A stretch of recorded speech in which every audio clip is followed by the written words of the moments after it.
It's a pretty common known fact that motocross is regarded as one of the hardest, most physically demanding sports in the world. It constantly comes at the top of the list, whether it's in the top 3 or wherever they position it. Yeah.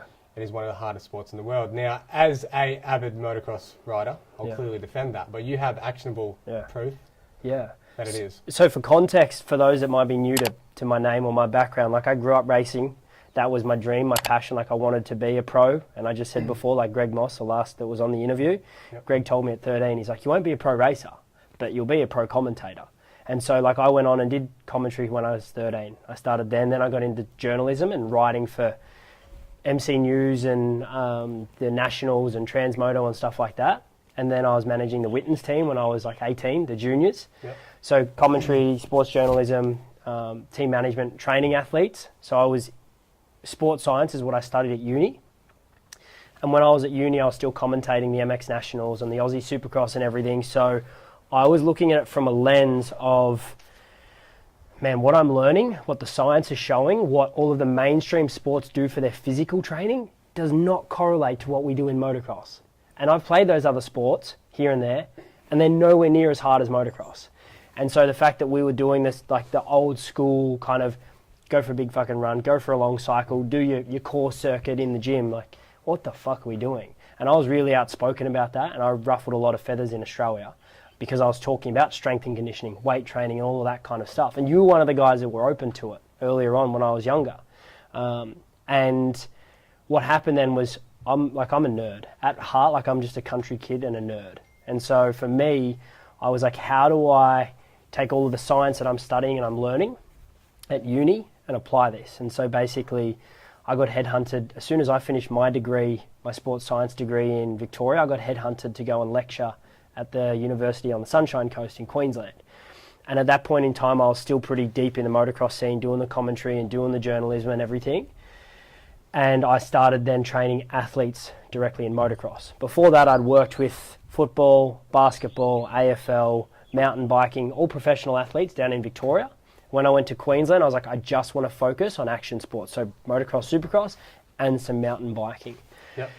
And when I got to start working with athletes and calculating data, because for me, again, nerd, I just want metrics. And so I was looking at heart rate. We were looking at lactic acid, lactate, all that kind of stuff that most people will know about with the VO2 max and testing. And what we found, and what I've still got the programs, like all of the spreadsheets I developed back in the day. And what we found was that I was able to measure max heart rates of athletes in sports. And so from memory, what we would find is that the highest heart rate you can possibly get in any sport is provided through running or through the VersaClimber.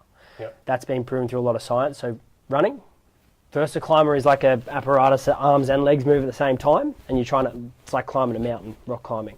Yep. They use them a lot in America. They're not very common over here in Australia. And so that, as a max, would be 200. So let's say an athlete's max heart rate was 200.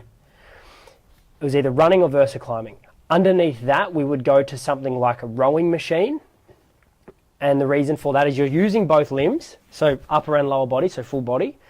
But the limitation is that the intensity is harder to get to because of the rhythmic, and you can't kind of like max out in the same way. There's a lot of forward and backward movement. Yeah. So that was like 4 to 6 beats lower.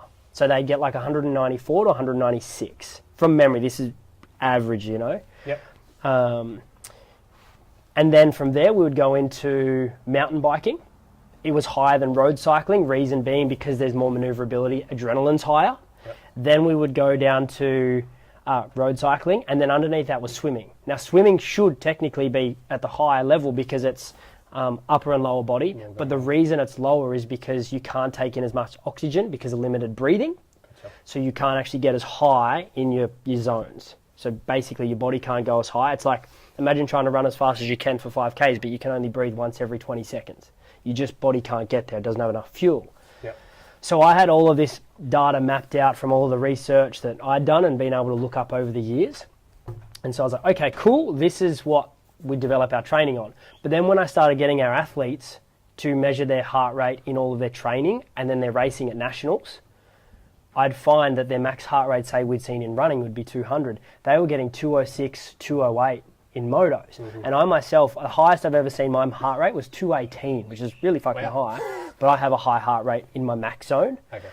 And so I could get to, say, 204 running, and I tested on myself, but I could get to like 216 on a dirt bike at that point in time. Yep. And this happened with every single athlete that we worked with, that we tested with. And I was still lecturing at the uni up then.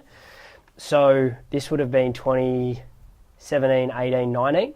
And so I had the professor above me that basically was like the head of my area and department.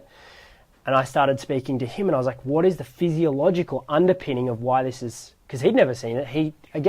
I'm like the nerd that gets to bring the science to motocross. Yeah. And I was like, I'm seeing this consistently with my athletes, because I was fortunate to be lecturing at uni while working with athletes. And he was like, I've never seen anything like this. It doesn't make sense. And so we started to go down to the underpinning mechanics. I'm like, okay, so we've got full body movement, which is all the musculature. It's reactive, so you might have a rut that throws you off. So it's higher than, say, super bikes, again, because there's not the ruts and that kind of thing. And it's more fast-paced movements, say between ruts, the jumps, supercross, whoops and things like that. Yeah.